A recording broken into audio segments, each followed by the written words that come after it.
manifeste. Celui qui est la joie du Seigneur le manifeste.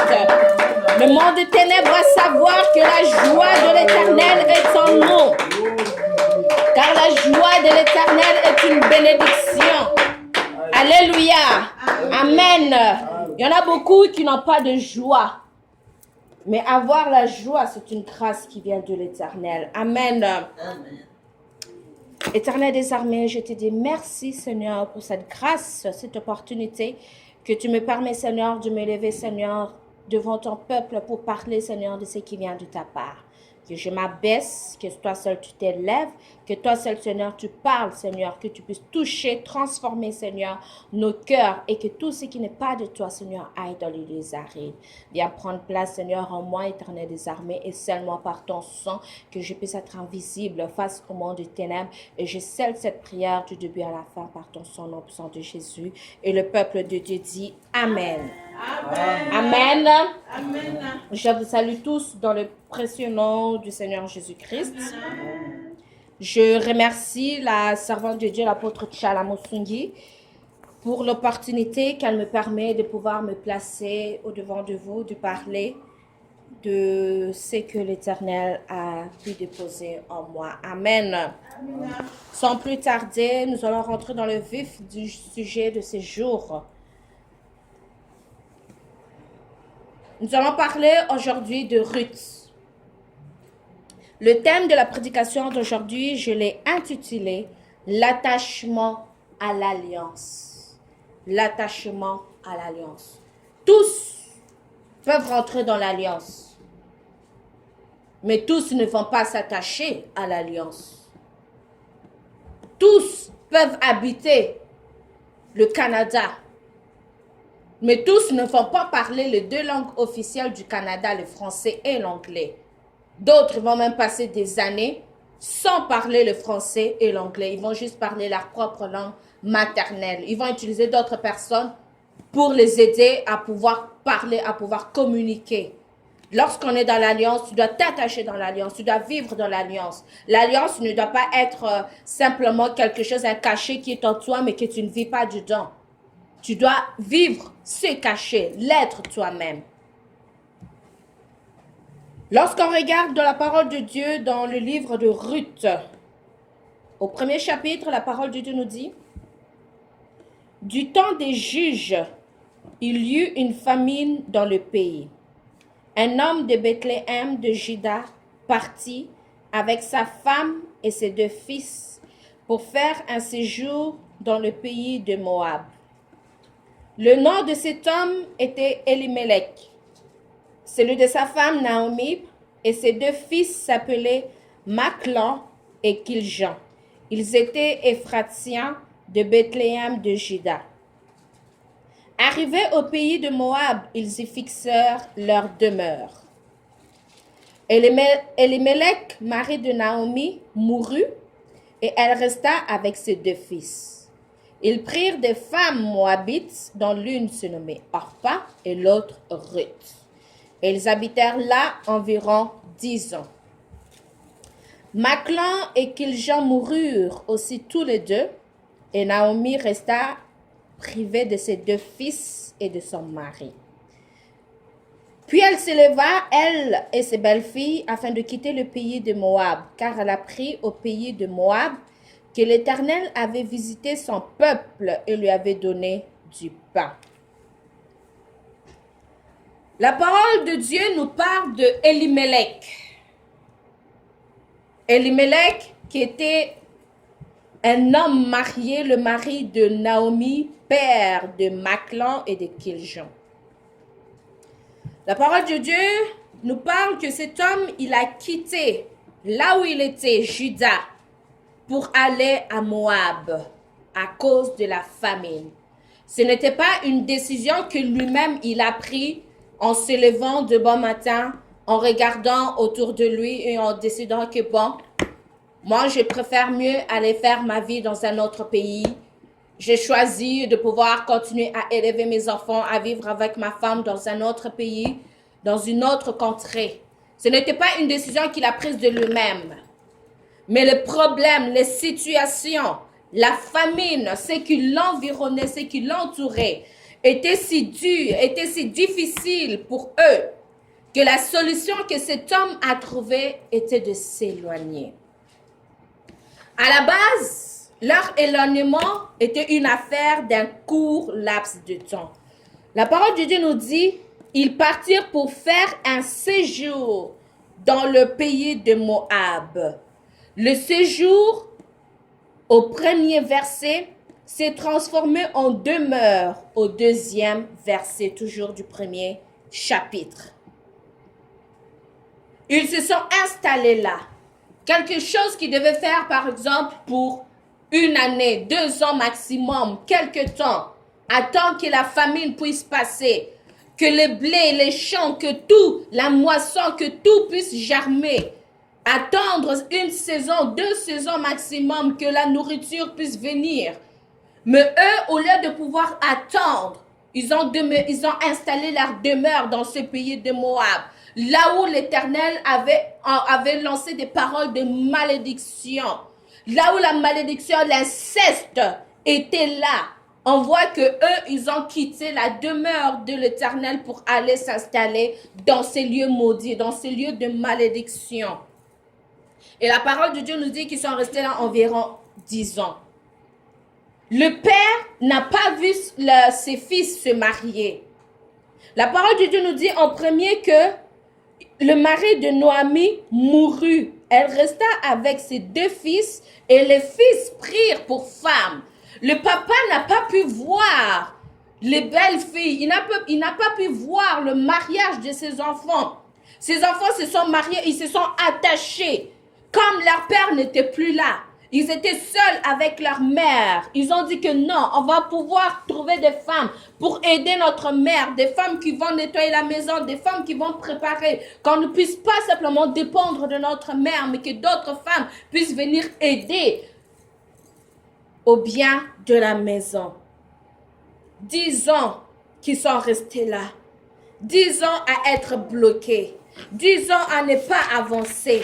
10 ans à tourner en rond. 10 ans, avant de commencer à reculer. Le reculement commençait à venir en eux pendant 10 ans. Pendant 10 ans, ils n'ont même pas cherché à savoir qu'est-ce qui s'est passé de l'autre côté. La saison qu'on avait dit, un court laps de temps, où on devait simplement demeurer. Qu'est-ce qui se passe de l'autre côté? Qu'est-ce qui se passe de l'autre bord? Alors que Juda, au début, la parole de Dieu nous dit qu'il y avait la famine et que pour eux, le bien était à Moab. On voit maintenant que la mort est venue sur eux à Moab, car ils étaient sortis du plan de bénédiction de Dieu. Ils s'étaient éloignés de la source de l'Éternel. Le peuple que Dieu s'était choisi, c'était le peuple choisi.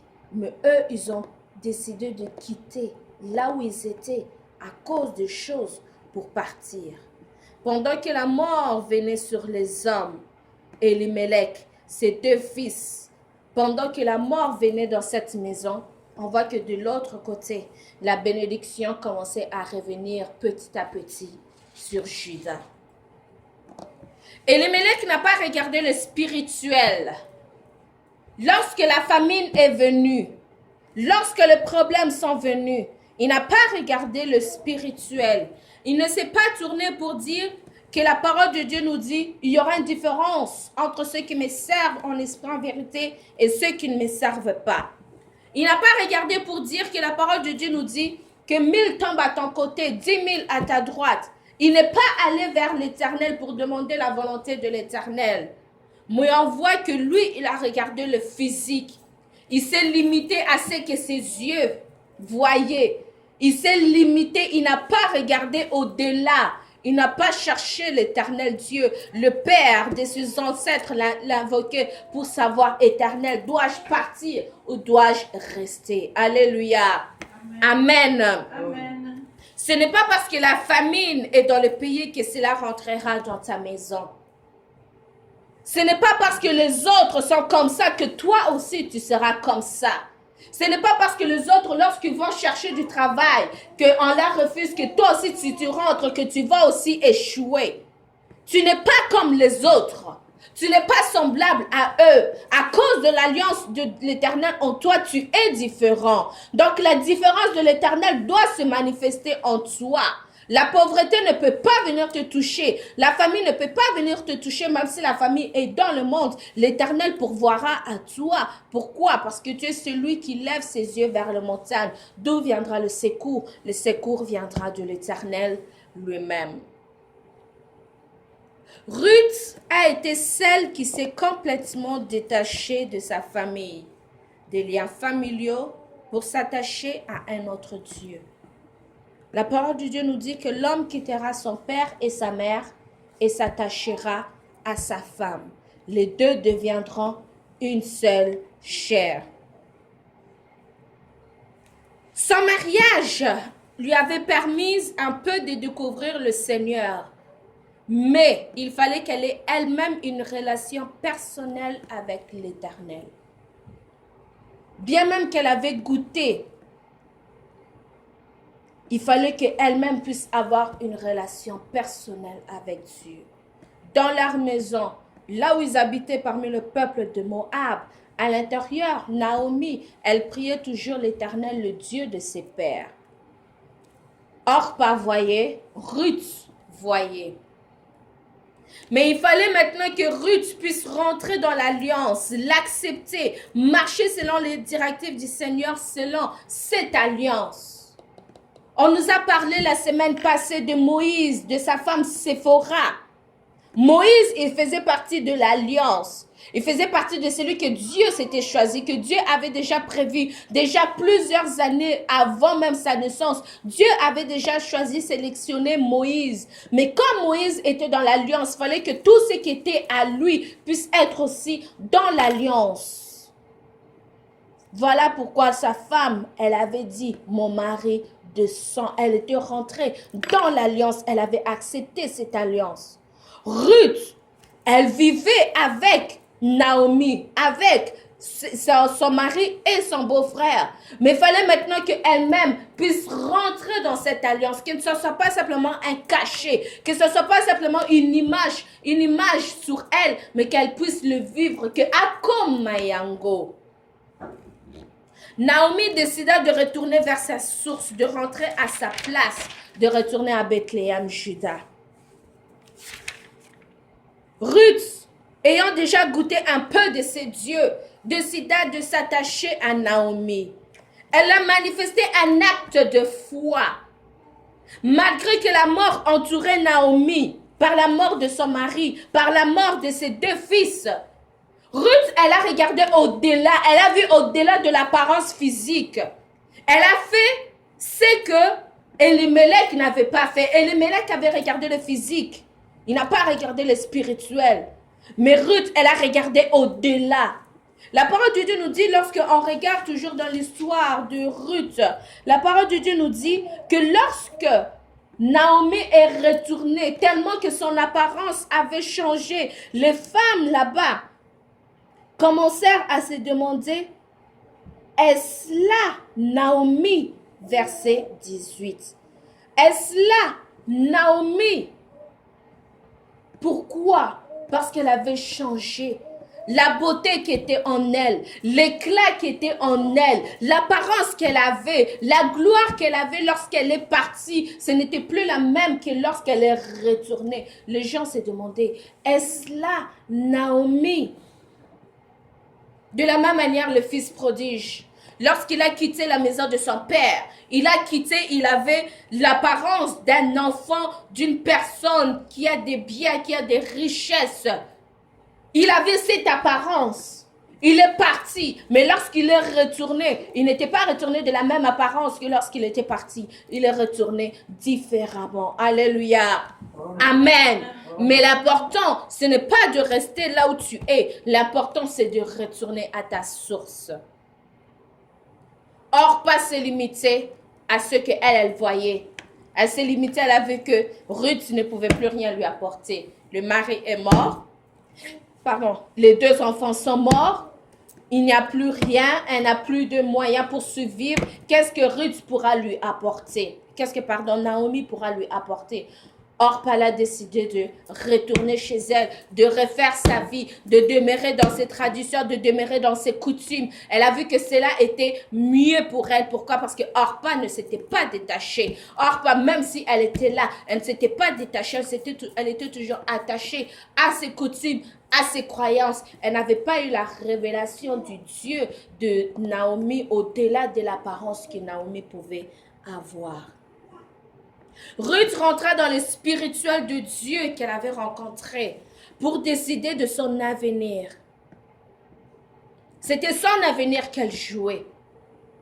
C'était son avenir qu'elle était en train de jouer.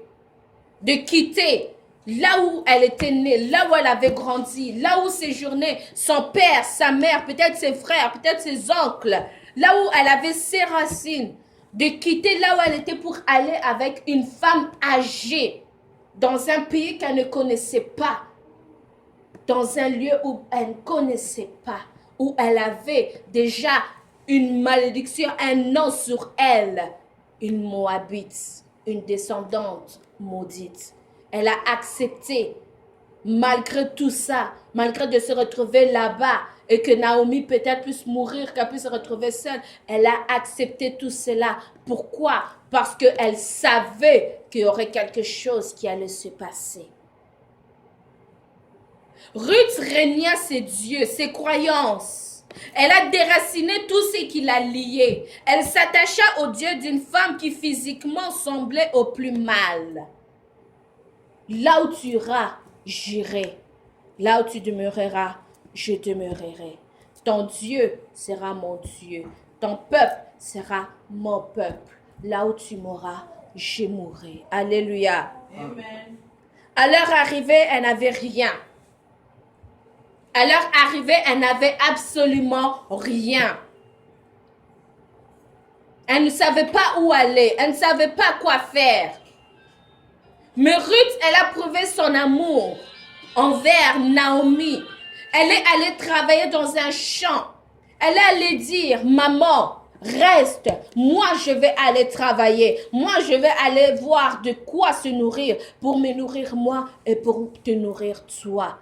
Ruth, elle a agi, elle a vu tout l'amour, tout le bien qu'elle avait eu de Naomi et elle a voulu le lui rendre. Bien même que Naomi n'avait plus rien dans ses mains, elle a voulu le rendre parce qu'elle voyait le bien que Naomi lui avait fait. Elle voyait aussi la gloire de l'Éternel en Naomi.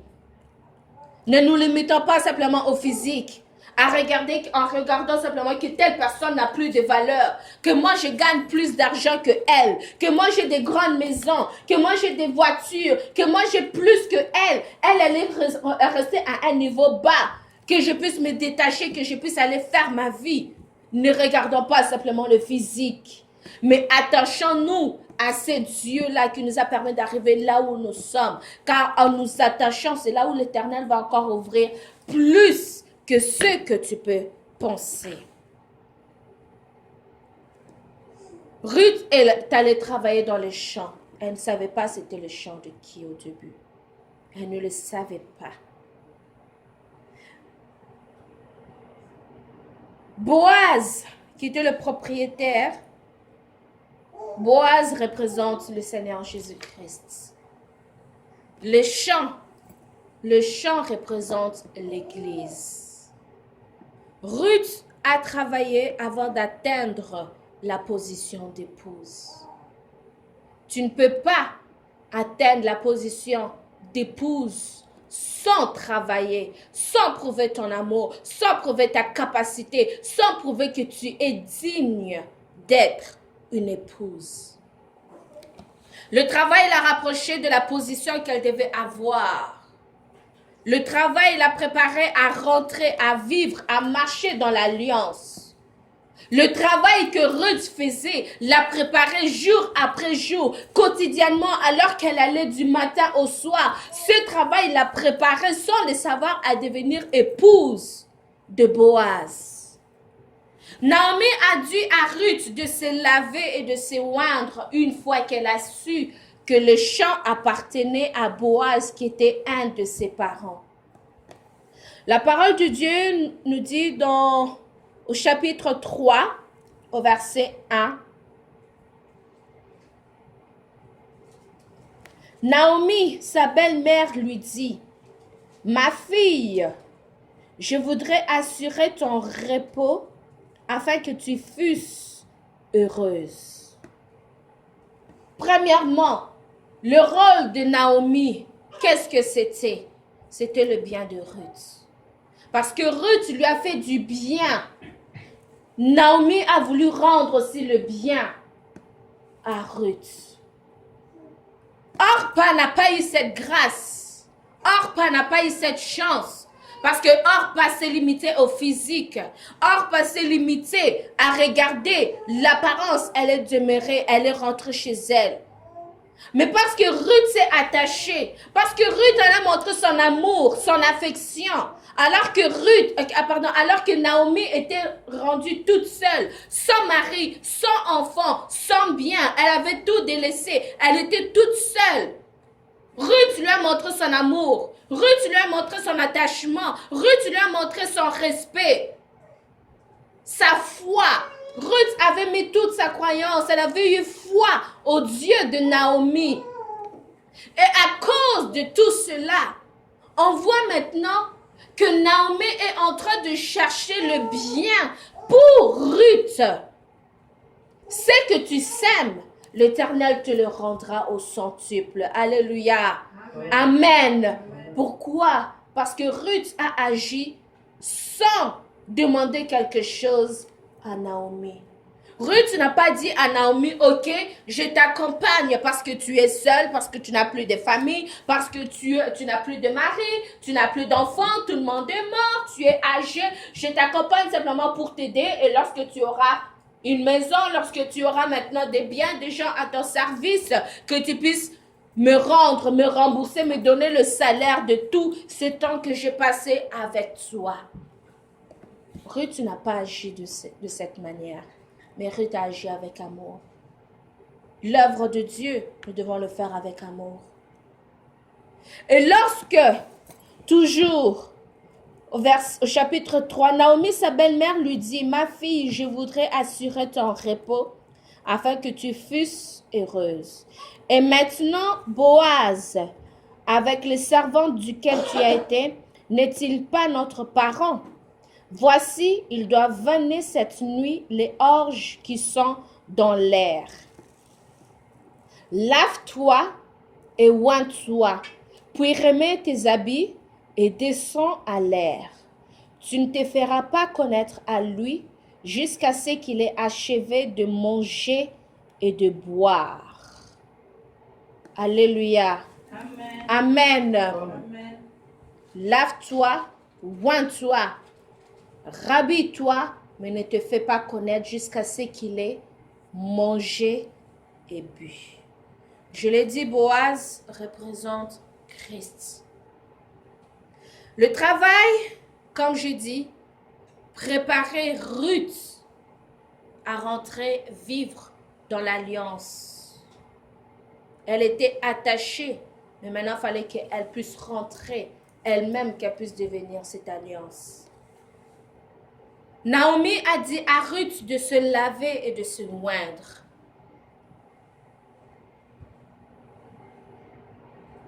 Lave-toi et oins-toi.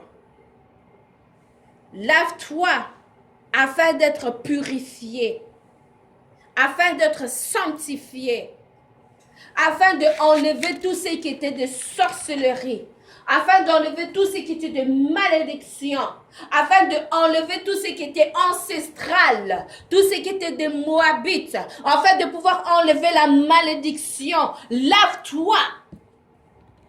Pour te laver, il faut que tu puisses être sale. Pour te laver, il faut que toi-même tu vois que oui, je suis sale. Oui, je sens mauvais. Oui, je ne suis pas propre. Tu n'accepteras pas de te laver si en toi tu te dis non, je suis propre, je sens bon, je n'ai pas de saleté. Pour accepter de te laver, il faut que toi-même tu aies la connaissance que tu es sale et que tu pues. Là, tu iras te laver. Naomi lui a simplement donné la révélation. Il faut que tu te laves. Il faut que tu te sanctifies. Il faut que pour rentrer dans ta bénédiction, que tu puisses enlever le mal qui est en toi. ce qui te lie encore, la sorcellerie, ce que tu n'as pas tout sorti, que tu puisses le vomir. Naomi, elle a cherché le bien, que Ruth puisse être heureuse, que Ruth puisse aller dans le repos. Mais pour que Ruth puisse rentrer dans ses repos, pour que Ruth puisse être bien, il fallait que Ruth puisse être sanctifiée, lavée. On est sanctifié, lavé que par le sang de Jésus-Christ.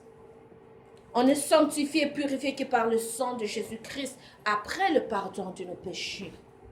C'est ça que Naomi est en train de dire. Naomi, puisque maintenant elle était retournée dans la source, c'est ça qu'elle a dit maintenant à Ruth. Lorsqu'ils étaient dans le pays de Moab, Naomi n'a pas dit cela à Ruth. Mais ce n'est que lorsqu'elle est retournée à la source, lorsque Naomi s'est réattachée à Dieu, lorsqu'elle est retournée à sa place, lorsqu'elle a repris ce qui devait être à elle, que là maintenant Naomi, elle a pris sa position pour pouvoir diriger ce qui devait être dans la vie de Ruth. Elle a agi comme le Saint-Esprit qui devait diriger les pas de Ruth dans la bénédiction de l'Éternel. Lave-toi. Tu ne peux pas t'approcher du Seigneur si tu n'as pas la gloire, l'onction, son esprit en toi. Christ, pour commencer son ministère, fut rempli du Saint-Esprit. Moïse, lorsqu'il parlait face à face avec l'Éternel, il avait la gloire de Dieu sur lui. Il avait la présence de Dieu sur lui. Pour rentrer dans ton ministère, pour rentrer dans ton alliance, il te faut avoir le Saint-Esprit. Il te faut avoir l'onction. Voilà pourquoi Naomi a dit à Ruth, lave-toi et oins-toi. Lave-toi et oins-toi. Que le Saint-Esprit, la gloire, l'onction de l'Éternel puisse être en toi. Pour entrer à sa place, être épouse, fallait qu'elle se sanctifie afin d'être remplie du Saint-Esprit. La Bible nous dit aussi que Naomi a dit, tu ne te feras pas connaître à lui jusqu'à ce qu'il ait achevé de manger et de boire. Tu ne te feras pas connaître à lui jusqu'à ce qu'il ait achevé de manger et de boire. Lorsqu'on regarde la parole de Dieu dans Jean 4, Jean 4 nous parle de Jésus-Christ et de la femme samaritaine. Lorsque Jésus est rentré dans Samarie, il était avec les disciples. Jésus a dit, j'ai faim. Les disciples, ils ont cru que Jésus parlait de la nourriture physique. Les disciples sont allés à la recherche de la nourriture physique. Mais pendant que les disciples, ils étaient partis chercher la nourriture physique, Jésus-Christ est demeuré seul à seul, face à face avec la femme samaritaine. Et pendant que Jésus-Christ, il était en train de parler avec la femme samaritaine, Jésus-Christ, il était en train de manger. Il était en train de manger les péchés de cette femme, les fautes de cette femme, ses erreurs qu'elle était en train de vomir face à l'Éternel. Pour que Esther parle, la Bible nous dit que lorsque l'ordre, l'édit de mort était là, et que la reine Esther avait appelé le roi Assuérus pour lui parler, la Bible nous dit qu'avant que la reine Esther ne puisse parler, il a fallu d'abord qu'elle puisse faire manger le roi Assuérus. Jésus-Christ, il avait eu faim, il a mangé les péchés de cette femme. Naomi, pour pouvoir parler, elle a fait manger le roi Assuérus. Naomi a dit à Ruth, ne te fais pas connaître à lui jusqu'à ce qu'il ait fini de manger et de boire. La nourriture est une forme de prière. La nourriture est aussi le péché que tu remets au Seigneur Jésus-Christ, que tu te répands. Ce n'est qu'une fois que l'alliance fut scellée, que les portes s'ouvrirent. Ce n'est qu'après être retourné à la source. Ce n'est qu'après la sanctification, après être rempli du Saint-Esprit, après avoir livré, que là maintenant tu pourras rentrer dans l'alliance. Mais pour entrer dans l'alliance, il faut que tu puisses aussi voir au-delà de ce que le physique ne peut pas voir. Vous allez applaudir pour le Seigneur.